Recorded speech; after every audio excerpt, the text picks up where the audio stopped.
I was 17, the winter Princess Elowen disappeared, and I still can't walk past a locked door in the dark without my chest going tight. People think a palace is a grand thing. Gold and marble and men in red coats standing so still you could mistake them for statues, and it is. But a palace is also cold stone in the early hours. It's a boy carrying coal up 4 flights of stairs while everyone sleeps. That boy was me, Tobin. Nobody. A hall boy at Elderhall, the great gray palace that sits above the river in the kingdom of Thornavale.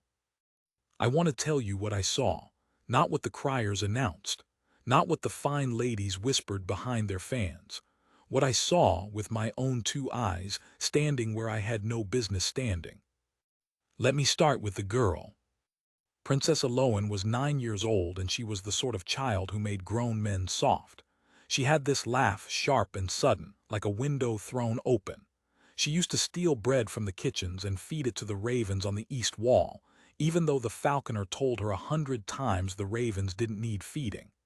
"They're my friends," she'd say, very serious, like she was correcting him, and he'd just take off his hat and let her carry on. She was the queen's granddaughter. Her mother, the Princess Marielle, had died of a fever 3 winters back, and after that the whole palace kind of folded itself around Elowen, protected her. She was the last of that line, the sweet line, the loved line. Everyone said one day the crown of Thornavale would find its way to her small head, and nobody minded that at all. Well, almost nobody. I need to tell you about the other one now, the Queen's own son, Lord Aldrich, Duke of Fenmore. Aldrich was a tall man with a soft, careful face and cold hands. I know because he cuffed me once for spilling wine, and his fingers were like river stones. He was the Queen's child, but somehow the kingdom never warmed to him. He had debts. Everyone knew it, the way everyone in a great house always knows the things nobody says out loud. He gambled at the tables downriver. He kept company that came and went by the servants' gate at strange hours. And he watched Elowen. Not the way an uncle watches a niece, the way a hungry man watches bread through a window. I didn't understand it then, I do now. But before I get to the terrible part, I have to tell you about Halden, because if this story has a heart, it's him. Guardsman Halden was the oldest man on the wall, gray at the temples, a scar through one eyebrow, and eyes that never seemed to blink. He'd stood the east gate of the royal wing for 19 years. 19 years by same post, same stretch of stone, through 4 royal weddings and 2 funerals and 1 very small war. The other guards rotated. Halden stayed. It was almost a joke among the staff. Steady as Halden, we'd say, when we meant something would never, ever move. He never spoke to me, not really. But once, when I was maybe 12 and terrified of the dark and hiding in the gate's shadow because I'd been beaten by the head cook, he found me shaking there. He didn't send me back. He didn't scold. He just shifted half a step so his broad body stood between me and the wind, and he let me sit at his boots until my crying stopped. Then he said the only kind thing I ever heard him say. "A man holds his ground, boy. Everything else can be taken. That can't." I didn't know what he meant. I was 12, but I never forgot it. And later, much later, those words would be the thing that saved a little girl's life. Now the night. It was the last week of autumn, cold coming on fast, and a storm rolled in off the sea like it had a grudge. I remember the sky went the color of a bruise around 4 in the afternoon. By dark the rain was hammering sideways, and the wind found every crack in Elderhall and made the whole palace moan. The candles guttered. The dogs in the kennel wouldn't stop howling. My grandmother used to say the dead walk on nights like that. I laughed at her back then. I was on the coal run like always. Up the servants' stair, along the cold gallery, past the royal wing where the little princess slept. That's the thing people forget, a hall boy is invisible. I went everywhere. Nobody sees the boy with the coal. Around 11 bells I passed the east gate and saw Halden at his post, same as ever. Rain running off his helmet in a little silver stream, not moving. I nodded at him. He gave me the smallest tilt of his chin back. That was our whole conversation most nights. And here's the first strange thing. As I passed, I saw Lord Aldrich. He came down the gallery from the direction of the princess's chambers, walking quick, his cloak wrapped tight and his hood up against the draft. He was carrying something. A bundle held against his chest, wrapped in dark cloth. He didn't see me. I flattened myself into a doorway the way you learn to do, but I saw him. And I saw him stop at the east gate. "Guardsman," he said, "go down to the lower hall and tell the steward I want the carriage readied." Now, that's not a thing you say to a gate guard. A gate guard doesn't run errands. There are pages for that, footmen, a dozen boys like me. And it was the dead of night in a storm. Haldon didn't move. "I hold this post, my lord." "I'm giving you an order." "I answer to the captain of the wall and to her majesty," Haldon said, in that flat, quiet way of his. "Not to any other man. The post is not left." I saw Aldrich's jaw tighten. For 1 second I thought he'd strike him, but he just made a small sound, half a laugh, and swept past through the gate and down toward the courtyard.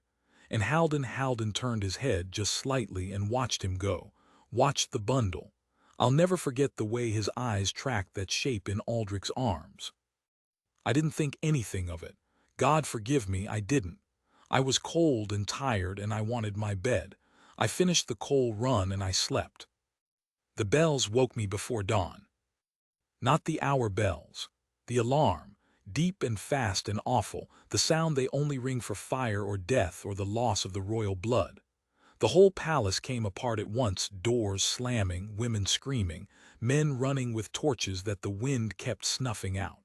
I ran with them, because when a house wakes like that you don't ask questions, you just run. In the great hall I caught a footman by the sleeve. "What's happened?" His face was white. "The princess," he said. "Little Elowen, she's gone. Her bed's empty and the windows open and there's no sign of her anywhere." The floor seemed to tilt under me.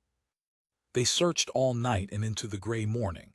Every room, every cupboard, every cellar, every stretch of the gardens with the rain still coming down. They dragged the fountains. They searched the kennels and the stables and the old chapel. Nothing. A 9-year-old girl had vanished out of a locked wing of the most guarded palace in the kingdom. And there was not a hair of her to be found. I have never seen the queen the way I saw her that morning. Queen Isolde came down into the great hall in her nightclothes with a shawl thrown over her shoulders, no crown, her white hair loose. She was 70 years old and she suddenly looked 100. She stood in the middle of all that noise and chaos and she was completely, terribly silent. That silence was worse than any scream. The whole hall went quiet around her because of it. "Find her," she said, just that, 2 words, and every man in the room would have walked into the sea for her. Now here's where it turns by.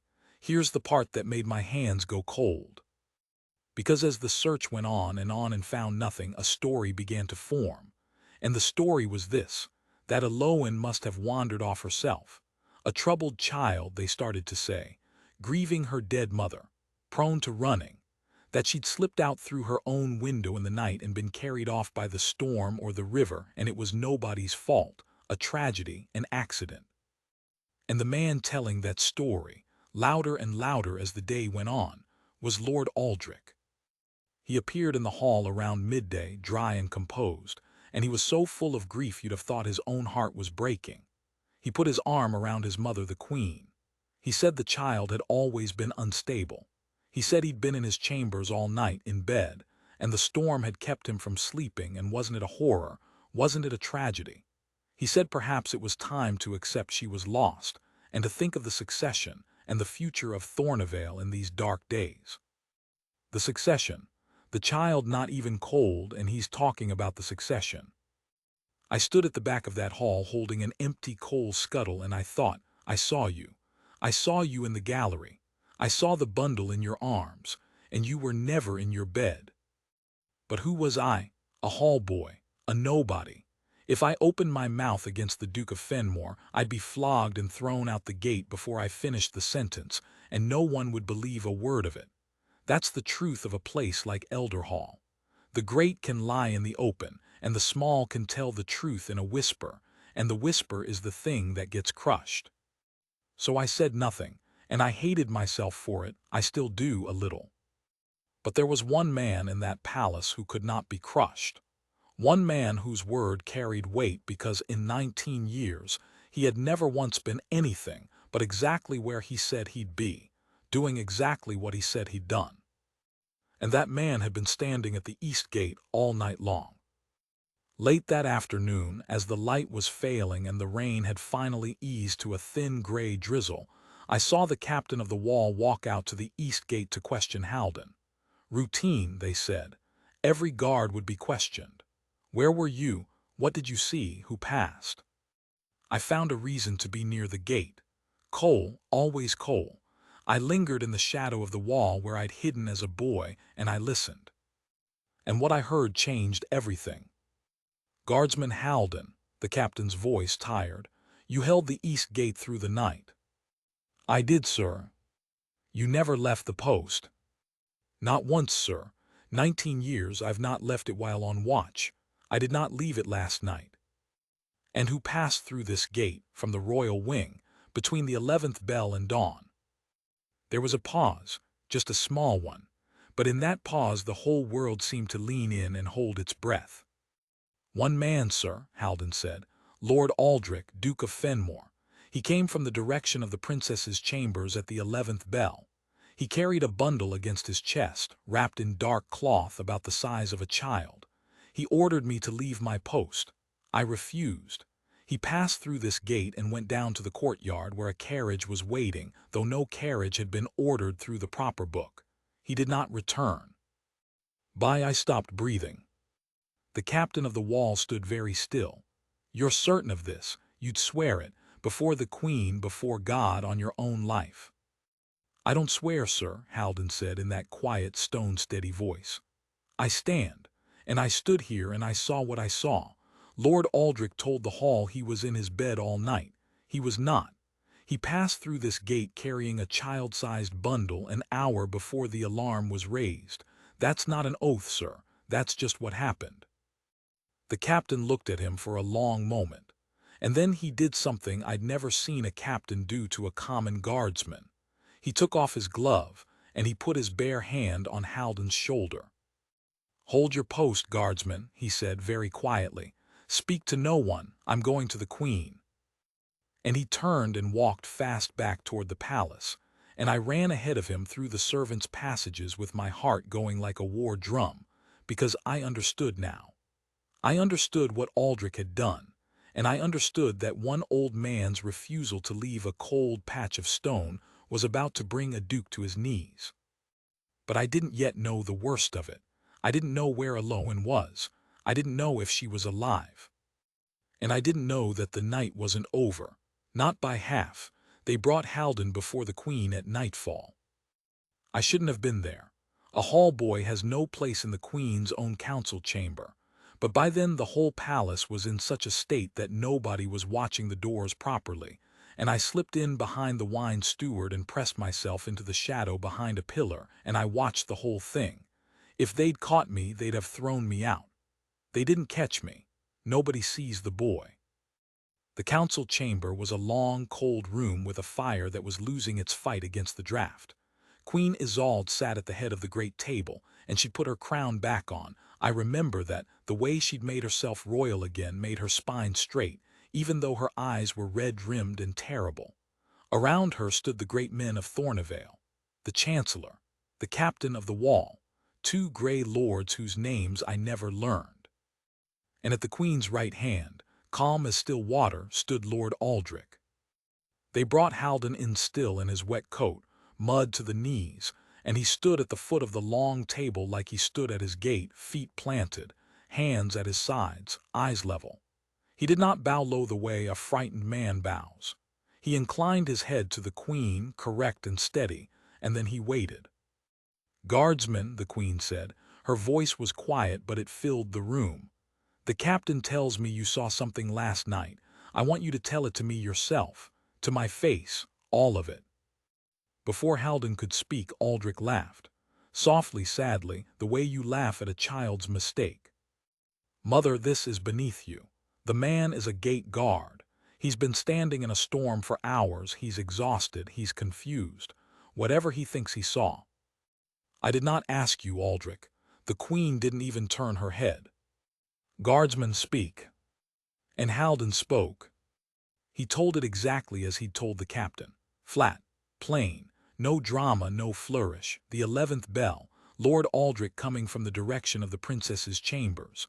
The bundle wrapped in dark cloth the size of a child held against his chest.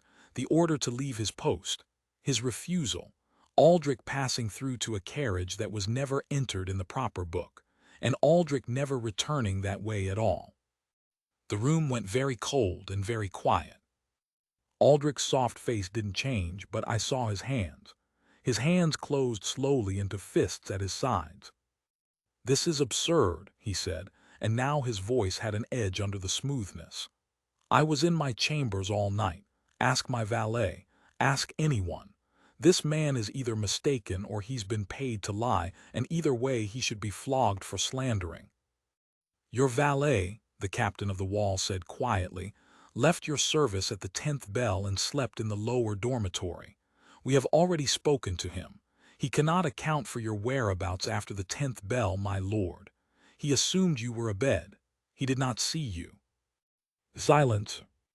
And the carriage book, the captain went on, shows no carriage ordered for the East Court last night. Yet the stable master confirms a carriage was taken out around the 11th bell, by a driver he did not recognize, and returned near dawn empty and with mud on the wheels from the west road. The road to the coast. The road to the sea cliffs. I watched Aldrich's throat move as he swallowed. You would take the word of a gate guard and a stable boy, he said, over the word of your own son. And the Queen, I will remember this until I die. The Queen turned her head slowly and looked at him. Just looked at him. The way you look at a stranger who's been wearing a familiar face. I would take the word of a man who has stood the same post for 19 years and never once told me a lie, she said, over the word of a man who has never told me the truth in his life. Aldrich flinched like she'd struck him. Guardsman Halden, the Queen said, still looking at her son. Why did you not leave your post when a duke of this realm commanded you to? And Halden answered, not proud, not clever, just true. Because the post is not mine to leave, Majesty. It's yours. I only hold it. If I'd gone down to the lower hall like he asked, there'd have been no one at the east gate and no one to see who passed and no one to tell you this now. A man holds his ground. It's the only thing that can't be taken from him. I learned that a long time ago, and I've never had cause to doubt it. The Queen closed her eyes for a moment. When she opened them, they were wet, but her voice was iron. Where is my granddaughter, Aldrich? Nothing. Where is Elowen? I don't know what this old fool thinks he saw, but I did not. Where is she? The Queen came out of her chair. 70 years old, and she came up out of that chair like a storm, and for one moment the whole room saw where the strength of Thornevale actually lived, and it wasn't in the soft, careful man beside her. It was in her. It always had been. Guards, the captain said, take the west road, every man we have. The sea cliffs, the fishing villages, every cottage and cave. Now, go. And they went. I heard the horses tear out of the courtyard, dozens of them, hooves like thunder into the dark. And I stood behind my pillar and prayed to every god I'd ever heard of that they weren't too late. Now here is the thing I have to tell you about that night, the part that still wakes me sometimes. They put Aldrich under guard. He kept his composure a long time, kept saying it was a misunderstanding, a slander that he'd have every one of them whipped when it was cleared up. But the Queen wouldn't look at him anymore, and slowly, as the hours passed and no good news came, something in his face began to crack. And around the 3rd hour after midnight, a rider came back. I heard him before I saw him, one horse, ridden hard, and a shout at the gate that put every heart in the palace into its throat. We all ran to the courtyard. The Queen came out onto the high steps with her shawl clutched around her, and Halden was there too, because the captain had ordered him to stay close, And I think also because no power on earth could have kept that man from wanting to know. The rider swung down from a horse that was foaming and shaking. He was one of the young guards, a boy really, only a few years older than me, and he was crying and laughing at the same time in a way that made no sense until he got the words out. "We found her," he gasped. "We found her Majesty. She's alive, she's alive." The sound the Queen made, I can't describe it. It wasn't a word. It was every grandmother in the world in one breath.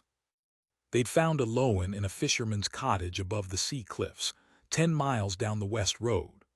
Aldrich had paid a man to keep her hidden there, to hold her a week, 2 weeks, until the search died down and the palace accepted she was drowned and lost. Then he meant to have her taken across the water and left in a convent in a foreign land under a false name, where no one would ever find her. And with the sweet line gone, with the last granddaughter drowned, the crown of Thornevale would have had nowhere to go but to him. He hadn't hurt her. I want you to know that, because I couldn't have told this story otherwise. The fisherman and his wife, when they understood what they'd truly been paid to do, when they looked at that little girl feeding their scraps to the gulls off their windowsill and calling them her friends, they couldn't do it. They'd already half decided to bring her back themselves. When the guards came pounding on the door, the fisherman opened it with the child on his hip and just said, "Thank God. Thank God you've come, take her home." They wrapped her in a soldier's cloak and rode her back through the night, and just before dawn, they carried her up the palace steps into her grandmother's arms. I was there, I saw it. 9 years old, half asleep, confused, her little arms around the Queen's neck, saying, "Grandmother, why is everyone crying?" And the whole courtyard of hard soldiers and cold lords stood in the gray light and wept like children. But there was one more thing to happen. The thing this whole story was really about, and it happened right there in the courtyard before the sun was even up. Because when the crying settled, and Elowen had been carried inside to warmth and milk and a fire, Queen Isolde turned around on those high steps, and she looked at her son. They'd brought Aldrich out under guard to face it.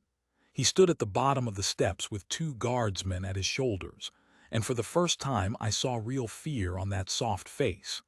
The fear of a man who finally understands there is no clever word left that will save him.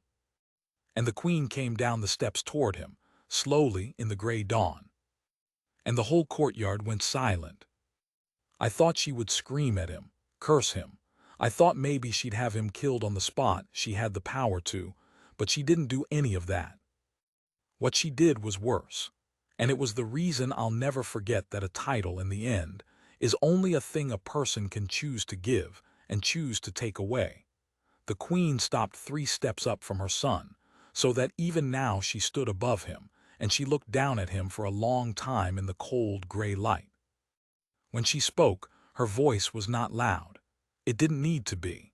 The whole courtyard had gone so quiet you could hear the ravens shifting on the east wall. "Aldrich," she said, "you are my son. I carried you. I raised you. And I have spent your whole life making excuses for you, telling myself the debts were a young man's folly, the bad company a passing thing, the coldness in you something that would thaw. I lied to myself about you the way you lied to me about everything. That was my sin, and I'll answer for it." Aldrich opened his mouth. She lifted one hand just slightly, and he closed it. "But you took a child," she said. "You took a 9-year-old girl out of her bed in the dark and you carried her off to be hidden and shipped away and erased so that you could have a chair and a piece of gold on your head. You looked me in the face this morning and you spoke of the succession while I was still searching the fountains for her body." Her voice did not break. That was the terrible strength of it. "There is no thawing that. There is nothing in you to save." She drew a breath and she made herself say it. "By the authority of the crown of Thornevale, I strip from you the title Duke of Fenmore, and every honor, land, and right that goes with it. From this hour you hold no title, no station, and no name that this house will speak. You are not my son. You are a stranger who wore my son's face, and I do not know you. And here is the part that mattered, the part that is the true heart of the whole thing." She did not turn to the chancellor to make it formal. She did not send for the Great Seal or the Book of Honors. She turned, instead, to the foot of the steps, to the old man in the mud-stained coat who had stood the east gate for 19 years and refused to leave it. "Guardsman Halden," she said. He straightened. "Majesty. You held your post when a duke of this realm ordered you to abandon it. You told the truth when it would have been safer and easier to say nothing. Every man in this courtyard with a fine name and a high station chose comfort last night. You chose your ground, and because you would not move, my granddaughter is alive." She looked at the man who was no longer a duke, and then back to Halden. "So I will not let a chancellor with a pen take his title from him. I'll let the man who earned the right do it. Guardsman Halden, go to him. Take the ducal chain from his shoulders. He has no claim to it. He never truly had. It takes an honest man to know the difference between a title and the man wearing it, and you are the most honest man in Thornavale. By, you could have heard a feather fall." Halden looked at her for a moment. I think even he, in 19 years, had never expected a thing like this. And then he did what he did best. He didn't hesitate, and he didn't make a show of it. He simply stepped forward, crossed the courtyard stones, and stood in front of the man who had once ordered him about like a servant. Aldrich looked at him with pure hatred. "You," he said, "a common gate guard, you dare." "No, my lord," Halden said quietly. "I don't dare anything. I just stand where I'm told and do what's right, same as always. That's all this ever was." And he reached up, and he unclasped the heavy ducal chain of Fenmore from around the man's shoulders, the gold links, the crest, the weight of 100 years of a great house, and he lifted it off, gently, the way you'd lift something off a child. And he turned and he carried it up the steps, and he laid it in the Queen's open hands. Aldrich, without his chain, looked suddenly small, just a man in a fine coat in a cold courtyard with nothing. They led him away through the west gate as the sun finally came up over the river, and I never saw him again, and neither did anyone else at Elderhall. They say he lived out his years in a stone house on the far border under a common name, and that no one ever visited him. I don't know if that's true. I only know he walked out of that courtyard a nobody, and somehow it was the truest thing about him I'd ever seen. Now let me tell you how it ended, the real end, the part that made me the man I am. Elowen recovered the way children do, faster than any of us, laughing again within the month, back on the east wall feeding her ravens before the first snow. Children forgive the world so easily. It's a kind of mercy that they don't understand fully what nearly happened to them. The Queen changed, though. She was softer after that and harder both at once. Softer with the small people of the palace, she learned all our names, which no royal had ever bothered to do, and harder with the great ones, quicker to see the difference between a fine word and a true one. She ruled another 11 years, and Thornavale was good in those years, and when she died it was Elowen who took the crown, grown up tall and sharp-laughing and kind, and she was the best queen we ever had. But the thing I want to leave you with is Halden. The Queen offered him anything, a title of his own, land, gold, a seat at the high table for the rest of his days, and do you know what that old man asked for? He asked to keep his post. He said, and I heard this myself because by then the Queen had taken a liking to keeping me near, the hall boy who'd seen it all, he said, "Majesty, with respect, a man who's given a chair he didn't earn is just a man waiting to be found out. I know what I am. I'm a guardsman. I hold a gate. Let me hold my gate and I'll die content." So she let him. But she did one thing. She had a small brass plate set into the stone of the east gate at the exact spot where his boots had worn a shallow pair of hollows into the step over 19 years. And on the plate it said only this: "A man held his ground here, and a child came home." Halden stood that gate another 6 years, until his knees gave out, and then he sat in a warm room by the kitchen fire where all us servants could visit him, and the little princess, not so little by then, used to bring him bread to feed to the ravens through the window, because he'd told her the story of how he'd once shielded a frightened coal boy from the wind, and she thought that was the finest thing she'd ever heard. He died in his sleep in the spring, quiet, the way he'd have wanted, and they buried him not in the servants' ground but inside the palace wall near the east gate, which had never been done for a common guardsman in the history of Thornevale, and was never done again. I'm an old man myself now. I run the household at Elderhall these days, the coal boy, if you can believe it, grown gray giving the orders. And every new servant who comes through those gates, I take them on their first day to that little brass plate on the east gate step. I make them read it, and they always ask me what it means. And I tell them the same thing every time. Titles come and go. Crowns are given and taken. The great can lie in daylight and the small can be crushed for the truth. That's the world, and it's always been the world. But there is one thing no king can grant and no traitor can steal, and it costs nothing, and any of us can have it, coal boy or duke. You choose your ground, and then you don't move. That's the whole story. That's everything I saw.